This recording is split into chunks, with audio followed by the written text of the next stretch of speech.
It's 2024. How did the Bible accurately talk about a flood that happened in 1656, 368 years ago?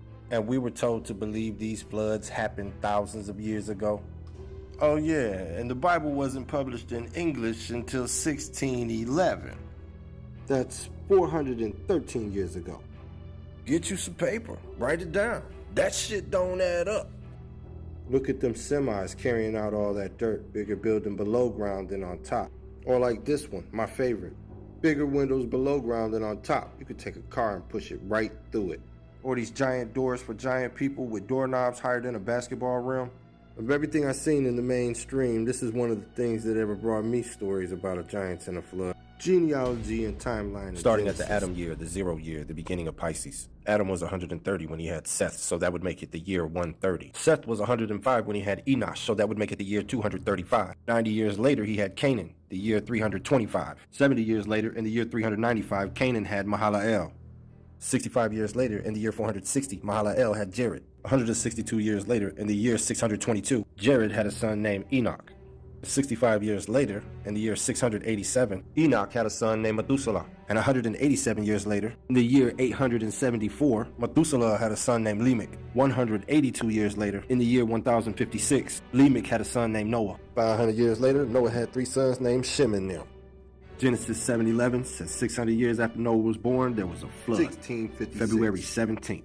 And they said it rained 40 days and 40 nights. See them draining waters and portals? Same year as the flood, 1656, right where Mud, Lemuria, and Atlantis would be. Now look at that. That's an organite device. In the same chapter, people lived for 900 years. You could thank the writer of Genesis for that. Back to the timeline. You see the date of the flood? You see the date on that coin? And Noah said he was forewarned of a flood. I sketched the outline of this coin's date. 2 years after the flood, and the alien spaceship is forcing water on land. 1666 or 1688. This coin still depicts the world being flooded from pole to pole. 1699, and the 1 is missing, because yes, they did try to steal 1,000 years from us to prevent the fulfilling of a prophecy. But this coin still depicts the flood and its memory.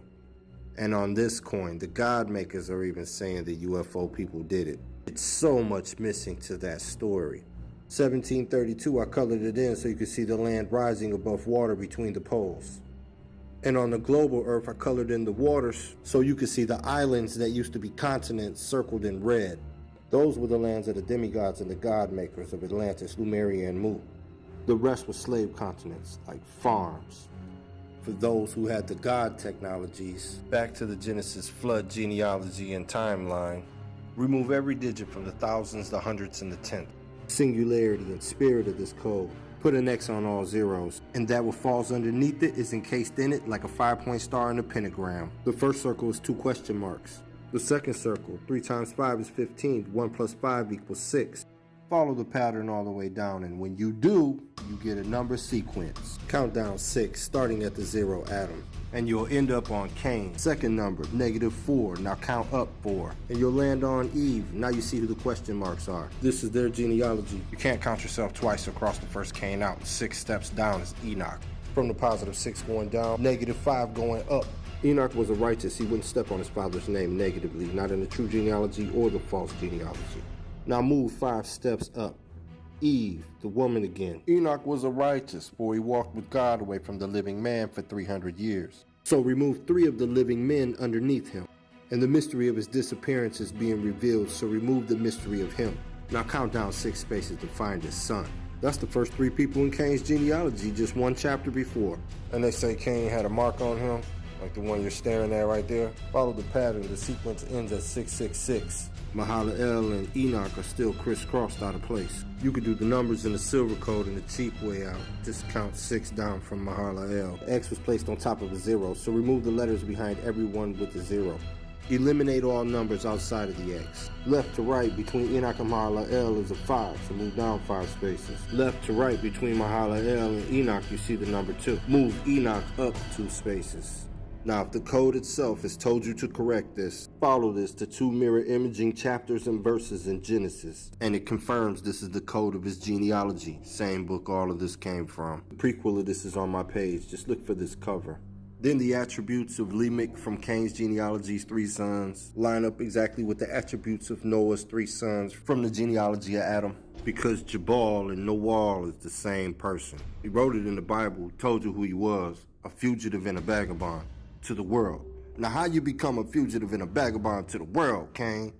Codes all through this Bible, Old Testament and New Testament. But this is Cain's Bible.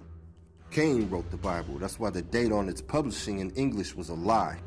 These people control the dates on everything. They control the plates on the money, the maps, the history books. This is how they told you it happened thousands of years ago. But really, it looked like it happened yesterday. Modern buildings sinking 40 to 60 feet. There would have been records of that. Not just buildings, cities, whole continents. I showed you the pictures. You've seen it on the coins. It's on the maps.